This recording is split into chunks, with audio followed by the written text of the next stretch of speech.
আসসালামু আলাইকুম প্রিয় বন্ধুরা, শুভেচ্ছা নেবেন।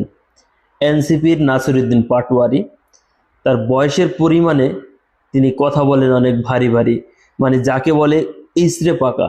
তবে সত্যিকার অর্থেই কিন্তু এবার তিনি একটা ট্রাম্প কার্ড খেলে ফেলেছেন। কিভাবে?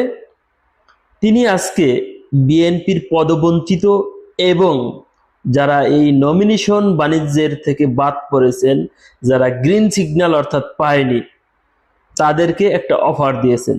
আপনাদের জন্য এনসিপির দরজা খোলা, যে কোনো সময় আপনারা এনসিপিতে যোগদান করতে পারেন, আপনাদের মূল্যায়ন করা হবে, এরকম কিছু একটা বলেছেন। আর এটা কিন্তু বিএনপির জন্য বিশাল ক্ষতির কারণ হতে পারে, কারণ প্রত্যেকটা নির্বাচনী এলাকায় বিএনপির একাধিক বিদ্রোহী প্রার্থী আছে।